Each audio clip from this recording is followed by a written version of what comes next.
प्यारे बच्चों, संसाधन का अभाव है, फिर भी मैं कोशिश कर रहा हूँ कि आप लोगों को पढ़ाया जा सके और आप लोगों का समय जो है सही तरीके से उसका सदुपयोग हो सके।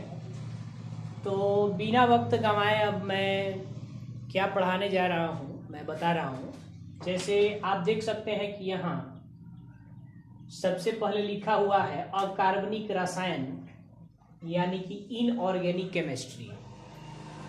तो इनऑर्गेनिक केमिस्ट्री में हम लेसन शुरू कर रहे हैं जिस लेसन का नाम है डी और एफ ब्लॉक के तत्व यानी D and F block elements. जो लेसन है इनऑर्गेनिक केमिस्ट्री का तीसरा लेसन, उसको मैं शुरू कर रहा हूँ और कोशिश किया जाए कि आपके कॉन्सेप्ट को मैं क्लियर कर सकूं। तो जैसा कि आप जानते हैं और आप देख भी सकते हैं यहाँ कि एक मॉडर्न पीरियोडिक टेबल का नमूना यहाँ पेश किया गया है। और इस मॉडर्न पीरियोडिक टेबल में आप जानते भी हैं कि वर्ग जो हैं 18 होते हैं।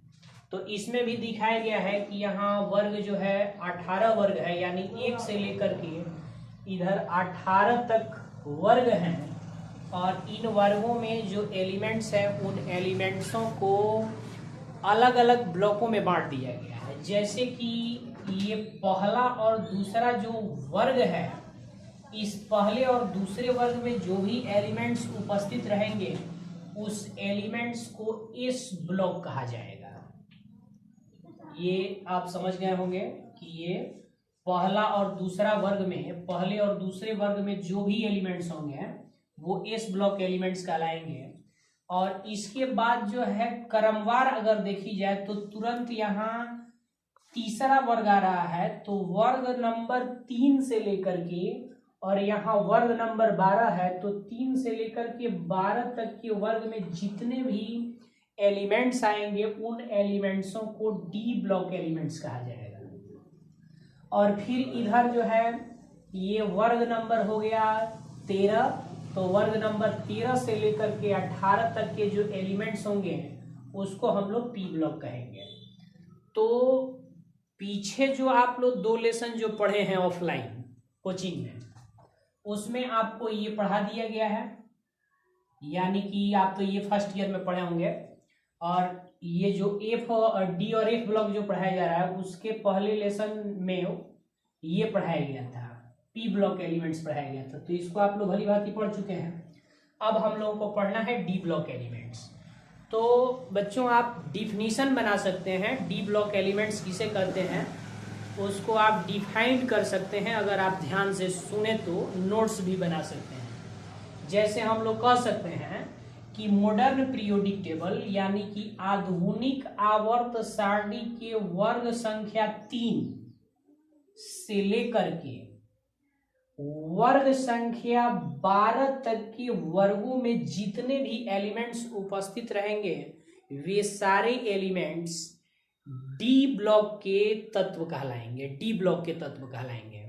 बच्चों यदि आप लोगों के पास पीरियोडिक टेबल होगा तो आप देख सकते हैं कि पीरियोडिक टेबल में जो वर्ग होते हैं एस और पी ब्लॉक के, उन दोनों के बीच जो डी ब्लॉक नामक डी ब्लॉक होता है, उस डी ब्लॉक के जो एलिमेंट्स होते हैं वो एस और पी दोनों के जैसे नहीं दिखाए गए होते हैं, ऐसे दिखाए गए होते हैं।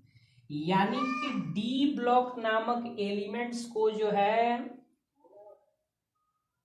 3 भागों में बांटा गया है। जैसे ये ऐसे जो है क्षैतिज खंधे जो हैं इसको आवर्त हम लोग कहते हैं, ये हो गया आवर्त। तो इस आवर्त में यानी कि ये जो पहला आवर्त हो गया यहां से लेकर यहां तक, और ये दूसरा आवर्त हो गया यहां से यहां तक, और फिर ये तीसरा आवर्त हो गया यहां से यहां तक।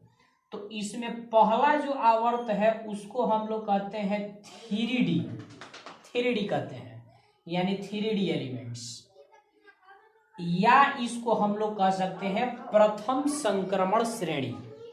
तो ये रहा, यानी कि डी ब्लॉक के तत्वों को 3 भागों में बांट दिया गया है। पहले को हम लोग कहते हैं 3D या प्रथम संक्रमण श्रेणी, दूसरा जो है उसको हम लोग कहते हैं 4D या फिर हम कह सकते हैं द्वितीय संक्रमण श्रेणी, और फिर यहाँ जो तीसरा है यानी कि तीसरा जो क्षैतिज आवर्त है उसको हम लोग कहते हैं 5D यानी कि तृतीय संक्रमण श्रेणी। आप देख सकते हैं यहाँ बोर्ड पे दिखाया भी गया है कि ये जो 3D या प्रथम संक्रमण श्रेणी के जो एलिमेंट्स हैं वो शुरू हो रहे हैं SC से शुरू हो रहे हैं, यानी एस्केंडियम से शुरू हो रहे हैं, और एस्केंडियम से शुरू होकर के जो है ये समाप्त हो रहा है Zn पर, यानी जिंक या जस्ता पर समाप्त हो रहा है। तो अगर इसको जो है आप डिफाइन करना चाहते हैं, इसका परिभाषा लिखना चाहते हैं, तो आप कह सकते हैं कि 3D डी ब्लॉक एलिमेंट्स का वैसा समूह है जो SC से शुरू होकर के Zn पर समाप्त होता है।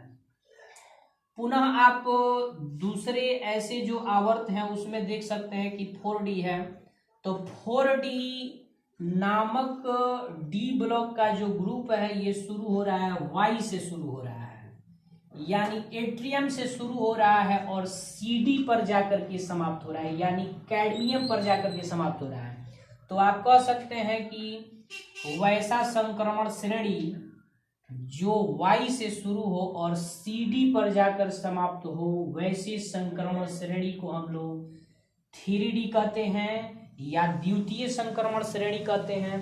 पुनः आप कह सकते हैं 5D है यहाँ, तो 5D शुरू हो रहा है LA से, तो आप कह सकते हैं कि वैसा संक्रमण श्रेणी जो LA से शुरू होकर के Hg यानी कि मरकरी पर समाप्त होता है उसको हम लोग कहते हैं क्या, उसको 5D कहते हैं।